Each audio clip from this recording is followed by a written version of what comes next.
बिछड़ा तो कसम से फिर मैं न जी सकूंगा, मेरे भोले तेरे जैसे मैं जहर न पी सकूंगा। जिस मुंह में वो जान है मेरी उसको नहीं पहचान है मेरी, जिस मुंह में वो जान है मेरी उसको नहीं पहचान है मेरी। प्यार मेरा तू जाने मेरे यार को मना दे, वो प्यार फिर जगा दे। मेरे यार को मना दे, वो प्यार फिर जगा दे। भोले ओ भोले। हेलो दोस्तों, आप सभी का स्वागत है आपके अपने YouTube चैनल मैथ मस्ती पर और मैं हूं विपिन यादव। तो आइए दोस्तों हम शुरू करते हैं आज, जो कि आपका रेलवे 100 का ये 10वां वीडियो है। और रेलवे 100 के इस 10वें वीडियो में हम आपसे फिर नंबर सिस्टम के बारे में ही बात करने वाले हैं। रेलवे 100 ये वीडियो नंबर 10 है, पार्ट 10। इससे पहले 9 तक आपको प्लेलिस्ट में मिल जाएगा। रेलवे 100 के नाम से आपका प्लेलिस्ट बना हुआ है, वहाँ पर जाइए प्लेलिस्ट में और आपको मिल जाएगा वहाँ पर 9 वीडियो, यह 10वां वीडियो। इसके बाद हम चैप्टर को चेंज करेंगे, नंबर सिस्टम के बाद हम किसी दूसरे चैप्टर पर काम करेंगे। तो आइए सबसे पहले मैं एक बात और बता दूं दोस्तों कि अगर आप हमारे नए व्यूअर हैं, अभी तक इस चैनल को सब्सक्राइब नहीं किया है तो नीचे लाल कलर में सब्सक्राइब बटन होगा, चैनल को सब्सक्राइब करके बेल आइकन दबा लीजिएगा, यानी घंटी को एक बार बजा दीजिएगा। इससे क्या होगा कि मैं जितनी भी वीडियो डालता हूं सारे वीडियो के नोटिफिकेशन आपको मिलते रहेगा, कोई भी वीडियो छूटेगा नहीं। हम शुरू करते हैं ज्यादा बात नहीं करते हुए क्लास को। सबसे पहला क्वेश्चन हमारे सामने होगा दोस्तों आज का जो पहला क्वेश्चन है वो क्वेश्चन कहता है कि 57 कुर्सी तथा मेजों का मूल्य 6000 रुपये है। 57 कुर्सियों तथा मेजों का मूल्य 6000 रुपये है। यदि एक कुर्सी का मूल्य 90 रुपया और एक मेज का मूल्य 120 रुपया तो कुर्सी की संख्या कितनी है? दोस्तों 57 कुर्सी तथा मेजों का मूल्य 6000 रुपया है। 57 कुर्सी तथा मेजों का मूल्य 6000 रुपया है। यहां पर ध्यान दीजिएगा, 57 कुर्सी तथा मेजों का मूल्य 6000 रुपया है। तथा मतलब 57 कुर्सी और मेज दोनों है इसमें, और इसका टोटल मूल्य दिया हुआ है कितना? 6000 रुपया। यदि कुर्सी का मूल्य 90 रुपया और एक मेज का मूल्य है 120 रुपया, एक कुर्सी का 90 रुपया और एक मेज का मूल्य 120 रुपया, तो कुर्सी की संख्या। एक बात बताइए, टोटल मिलाकर 57 को है ना भाई कुर्सी और मेज, तो एक बात बताइए, यदि एक कुर्सी का मूल्य 90 रुपया है, एक कुर्सी का मूल्य 90 रुपया है और लास्ट में पूछा है कुर्सी की संख्या, तो अगर हम कुर्सी की संख्या हम x मान लेते हैं, कुर्सी की संख्या x माना, तो सुनिएगा मेज की संख्या कितना हो जाएगा? तो 57 टोटल है। अरे टोटल में से कुर्सी की संख्या घटा दीजिएगा तो मेज की संख्या हो जाएगा? नहीं हो जाएगा। टोटल में से कुर्सी की संख्या घटा देंगे तो मेज की संख्या हमें पता चल जाएगा दोस्तों। अब एक बात और, सवाल कहता है एक कुर्सी का मूल्य 90 रुपया, एक मेज का मूल्य 120 रुपया है। एक कुर्सी का मूल्य है 90 रुपया। देखिए टोटल कुर्सी की संख्या x है, एक कुर्सी का मूल्य है 90 रुपया, तो 90 गुने x हो गया, 90 गुने x हो गया। सवाल है कि एक कुर्सी का मूल्य है 90 रुपया, एक कुर्सी का मूल्य कितना? 90 रुपया। तो टोटल 100 गो कुर्सी है, 90 से गुना कर दिए, एक कुर्सी के दाम से टोटल कुर्सी के संख्या में गुना कर दिए, तो कुर्सी का टोटल मूल्य पता चल गया, सभी कुर्सी का टोटल मूल्य। और हाँ, मेज की संख्या में कितना है? 57 माइनस x है। दोस्तों एक मेज का दाम है 120 रुपया, तो इतना मेज का दाम कितना? 120 से गुना। अब सभी कुर्सी और सभी मेज ये दोनों मिलाकर है टोटल कितने रुपया का? 6000 का। चलिए 6000 का है। अब क्या करेंगे, यहाँ 90x हो गया गुना करके 90x प्लस, और यहाँ ध्यान दीजिएगा 120 से इसमें गुना, तो 57 गुने 120 और माइनस 120 से इसमें भी गुना, माइनस में 120x बराबर हमारा ये कितना 6000। अब ध्यान दीजिएगा तो ये 90x और ये 120x, तो यानी कि 30x का अंतर हो गया माइनस में। ठीक है, अब ये देखिए इस दोनों को गुना करके उधर भेज दीजिए, उधर भेज दीजिएगा। तो अभी पहले हम इसको गुना कर लेते हैं, गुना करेंगे 12, एक तो 0 हो गया, 12 सत्ते 84 के 4 हासिल 8, अब 12 पचे 60 8 68, 68 40 हो गया, बराबर कितना हो जाएगा हमारा 6000। अब ध्यान दीजिएगा तो माइनस 30x, ये जाके उधर तो घट जाएगा, तो माइनस में 840 बच जाएगा, माइनस में माइनस माइनस कैंसिल, 0 से 0 और 3 से काटे तो 28 बार में, यानी x का वैल्यू दोस्तों हमें 28 आ गया। कुर्सी की संख्या पूछा है, कुर्सी की संख्या हमें पता चल गया कितना 28। आगे दोस्तों आप मुझे अनअकैडमी पर भी फॉलो कर सकते हैं, अनअकैडमी का मैं वेरीफाइड एजुकेटर हूं, वहां पर बहुत सारे मैंने लगभग पूरा मैथ पढ़ा ही दिया है, मैंने सारी वीडियो डाल दिया, फ्री में जाकर देख सकते हैं। अनअकैडमी का नीचे मैं लिंक दे रहा हूं डिस्क्रिप्शन में, और मैंने पूरा एडवांस मैथ वहां भी पढ़ा दिया है। अगर आप एडवांस मैथ भी पढ़ना चाहते हैं, पूरा अंक गणित पढ़ना चाहते हैं, नंबर सिस्टम, तो नीचे मैं लिंक दे रहा हूं कुछ वीडियो का, आप उस वीडियो को चलाकर अनअकैडमी पर पहुंच जाइए और ग्रीन कलर में वहां पर फॉलो बटन होगा, उसे आप दबाकर फॉलो कर लीजिएगा। इससे क्या होगा कि वहां भी मैं जितनी वीडियो डालता हूं वो भी आपको मिलते रहेगा। Thank you. बिल्कुल आगे बढ़ेंगे और ध्यान दीजिएगा, सबसे पहले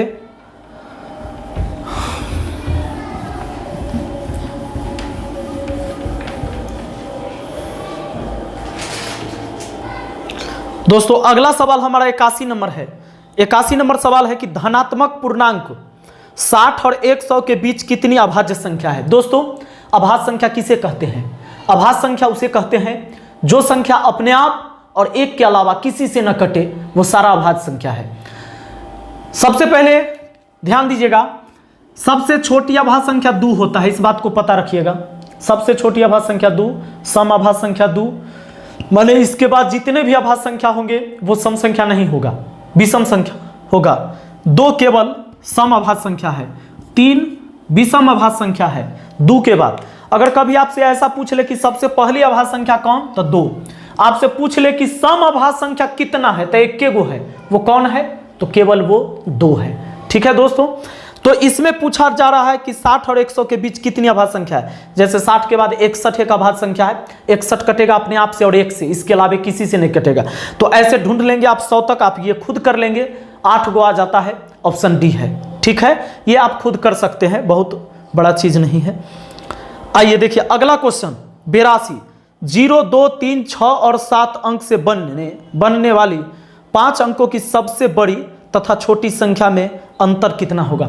ये सवाल भी, इस टाइप के सवाल हम पीछे पढ़ा चुके हैं, अगर हम छोड़ दे तो भी आप बना लेंगे।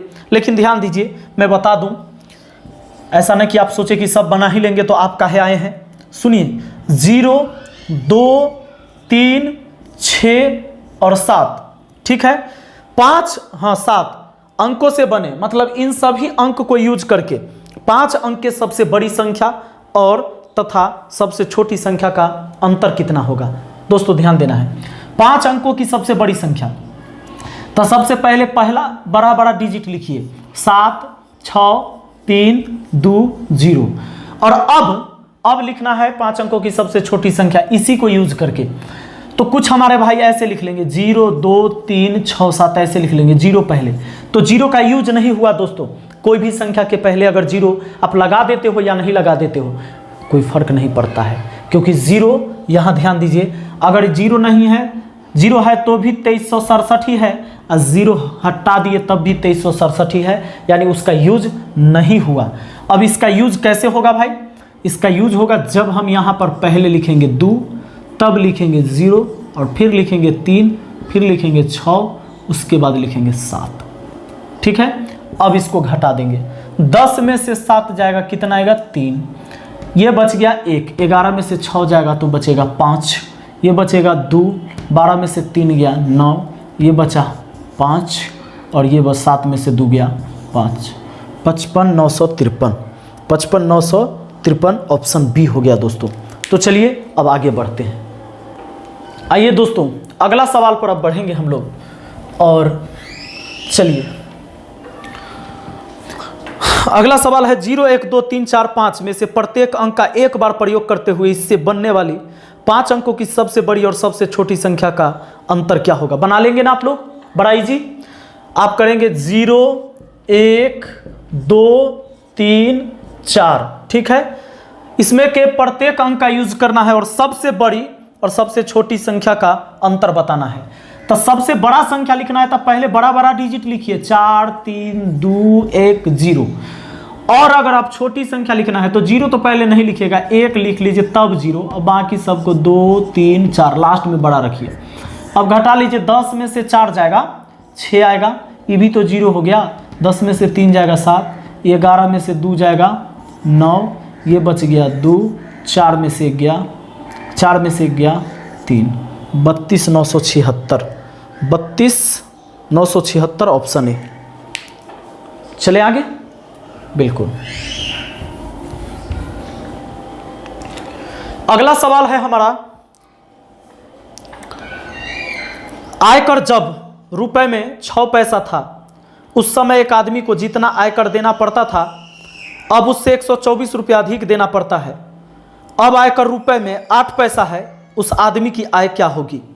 दोस्तों ध्यान दीजिएगा, तो हम इसे समझेंगे ऐसे कि आयकर जब 6 पैसा था तो इसको हम समझेंगे 6%, ठीक है। उस आदमी को जितना आयकर देना पड़ता था अब उससे 124 रुपया अधिक देना पड़ता है, और आयकर रुपए में 8 पैसा हो गया है, 1 रुपया में 8 पैसा। यानी पहले 6% के दर से दे रहा था आयकर, 6% मतलब 1 रुपया में 6 रुपया आयकर, यानी आप कमाते हो तो टैक्स दोगे ना। तो सुनिए 6% टैक्स देना पड़ रहा था, लेकिन अब वह आदमी 8% टैक्स। तो दोस्तों एक बात बताइए, अगर 6% से बढ़कर 8% देना पड़ रहा है तो 2% एक्स्ट्रा, तो 2% ज्यादा देना पड़ रहा है, जबकि रुपया में 124 रुपया ज्यादा देना पड़ रहा है। तो हम 100% का मान निकाल देंगे, 124/2 गुना कितना 100। अब चलिए 2 से इसको काट देंगे, 2 6 के 12, 62 दूना 124, यानी 6200 रुपया उसका आय है। 100% का मान निकालिएगा तो उसका टोटल कमाई हो जाएगा कितना, 6200। आगे बढ़े, बिल्कुल आगे बढ़ते हैं, देखते हैं अगले सवाल को क्या कहता है हमारा अगला सवाल। 342 रुपए में से, दोस्तों हमारे सामने क्वेश्चन है, 342 रुपए में से कम क्या घटाया जाए। 342 रुपए में से कम क्या घटाया जाए ताकि शेषफल 8 से पूर्णतः विभाजित हो। ऐसा सवाल जब आवेगा, कैसा, ऐसा कि कहेगा कि 342 में से कितना घटा दे कि 8 से कट जाए, या 342 में कितना जोड़ दे कि 8 से कट जाए, या 342 के वह निकटतम संख्या बता दो जो 8 से कट जाए। ऐसा सवाल जब भी आपसे पूछे ना तो पहले भाग दीजिए, जिससे कटने के लिए कहा है उससे, जिससे कटने के लिए कहा उससे पहले आप भाग दे लीजिए। तो भाग दे लीजिएगा कितना से, 8 से, 8 से दीजिएगा 8 चौके 32, शेष कितना 2, फिर 8 दूना 16, शेष कितना 6, यानी यही घटा दीजिए ना। अरे यही ना 6 एक्स्ट्रा है इसमें, अगर ये 6 कम रहता तो पक्का कट जाता, यानी यही 6 एक्स्ट्रा है, ठीक है। चलिए आगे बढ़ते हैं।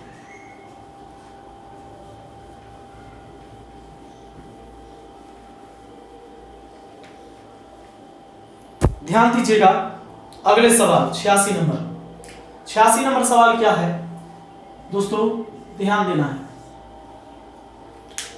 यदि एक संख्या के 2/3 का 1/4 100 है तो वह संख्या क्या है। यदि एक संख्या के 2/3 का 1/4 100 है तो वह संख्या क्या है। यदि एक संख्या के 2/3 का 1/4 कितना है, 100 है, तो वह संख्या क्या है। संख्या पूछा गया है, यानी ये संख्या। अच्छा 2 से 4 को काटे 2 बार में, 3 दूना 6 जाके उधर गुना हो गया, 600 हो गया। हमने संख्या x माना, x के 2/3 का 1/4 का उच्चारण होगा तो गुना होगा। क्लियर? चलिए आगे बढ़ते हैं।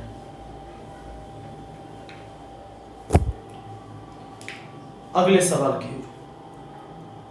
अगला सवाल हमारा है दोस्तों, ए बी और सी तीन संख्या इस प्रकार है। प्रश्न संख्या 87। सवाल कहता है ए बी और सी तीन संख्या इस प्रकार है कि ए गुने बी बराबर है 96,050 और ए गुने सी है 95,625। यदि बी सी से एक अधिक है तो सी का मान ज्ञात करें। मान किसका निकालना है? सी का मान निकालना है। तो ध्यान दीजिए ना, ए बी सी तीन संख्या इस प्रकार है। ए गुना बी बराबर है 96,050 और ए गुना सी बराबर है 95,625। ठीक है। बी सी से एक अधिक है। बी जो है ना सी से कितना अधिक है? एक अधिक है। बी जो है सी से एक अधिक है तो सी का मान ज्ञात करिए। दोस्तों एक बात बताना, अगर इसको हम भाग दे देते हैं पहला समीकरण में दूसरा समीकरण से, तो क्या होगा? भाग में इससे ये कट जाएगा, बचेगा b बट्टा सी और बराबर यहाँ हो जाएगा 96,050 और बट्टा 95,625। अब रुक जाइए, यहाँ से हम b का मान निकाल सकते हैं 1 प्लस सी करके। तो हम b के जगह 1 प्लस सी रख सकते हैं और बट्टा सी है बराबर 96,050 और बट्टा हमारा 95,625। ध्यान देना है, इसको 1 बट्टा सी और प्लस सी बट्टा सी लिख सकते हैं, दोनों के बट्टा में सी है और बराबर यही 96,050 और बट्टा 95,625। अब दोस्तों एक काम, इसी से सी एक बार में कट जाएगा ना, एक उधर जाके माइनस हो जाएगा। अब 1 बट्टा सी बराबर हमारा 96,050 और बट्टा है 95,625 माइनस 1 हो जाएगा। तो यहाँ भिन्न का जोड़ बनाइएगा, घटाव बनेगा। तो 1 बट्टा सी बराबर हमारा 96,050 में से माइनस होगा 95,625 बट्टा रहेगा 95,625। तो 1 बट्टा सी बराबर हो जाएगा हमारा, यहाँ घट के कितना आ जाएगा आपको 425 आ जाएगा घट के। तो दोस्तों हमारा यहाँ पर घट के आ जाता है कितना? घट के आ जाएगा 425। अगर इसको घटाते हैं तो 425 बट्टा ये 95,625। ठीक है। अब इसको इससे काटेंगे तो 225 बार में कट जाएगा, 225 इधर चल जाएगा, यानी सी बराबर हो जाएगा हमारा 225। यही आपका उत्तर हो गया, ऑप्शन ए। तो चलिए अब बढ़ेंगे हम अगले सवाल पर।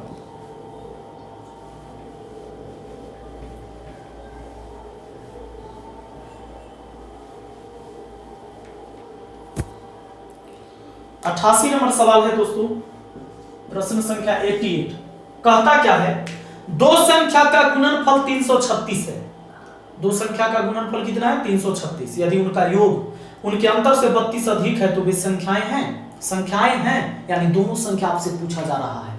सवाल कहता है दो संख्या का गुणनफल 336 है। दो संख्या का गुणनफल कितना है? 336 है। यदि उनका योग उनके अंतर से 32 अधिक है, यदि उनका योग उनके अंतर से, योग जो है अंतर से कितना ज्यादा है जानते हैं? 32 ज्यादा है, मतलब योग अंतर से 32 ज्यादा है। a plus B minus A minus minus plus B बराबर 32। अगर minus A plus A B हो गया 2b बराबर 32। 2 से 32 को काटे तो 16 बार में, यानी b का वैल्यू हो गया हमारा 16। b का वैल्यू कितना हो गया? 16। अब a गुने b बराबर 336 है। a गुने b बराबर कितना है? 336। b के जगह 16 रखेंगे तो a गुने 16 बराबर 336। 16 से इसको काट देंगे 32। 16 से अगर इसको काटते हैं तो 16 दूना 32, 16 इकाई 16, यानी a बराबर 21 आ गया। a का मान 21, b का मान 16। 16 21 वाला आंसर हो जाएगा, यानी ऑप्शन डी 21 और 16 दिया हुआ है। क्लियर है? बढ़िया आगे बिल्कुल। कि जिंदगी प्यार का गीत है, इसे हर दिल को गाना पड़ेगा। जिंदगी प्यार का गीत है। दोस्तों सवाल कहता है निम्नलिखित में से सबसे छोटी संख्या कौन सी है? ये 0.61 है। चलिए ऑप्शन बी में है 3/5, इसको भाग दे दीजिए, दशमलव दीजिएगा 30, 6 5 30। ये 2 अंक में है तो इसको भी 2 अंक में लिख दीजिए, लास्ट में 0 देने में कोई दिक्कत नहीं है अगर दशमलव है तो।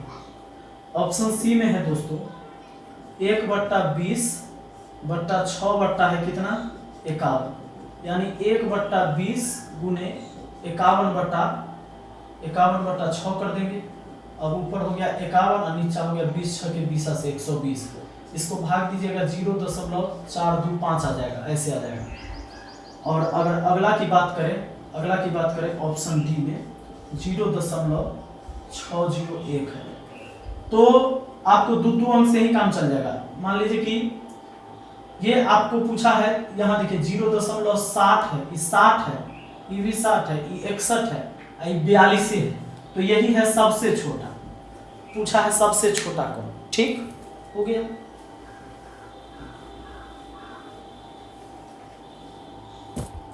अगला सवाल 90 नंबर कहता है, प्रश्न कहता है किसी संख्या को 2 से गुना करके उसमें 16 जोड़ा जाता है, प्राप्त योगफल को 2 से विभाजित किया जाता है और फिर प्राप्त भागफल में मूल संख्या घटाई जाती है, तो शेषफल क्या होगा?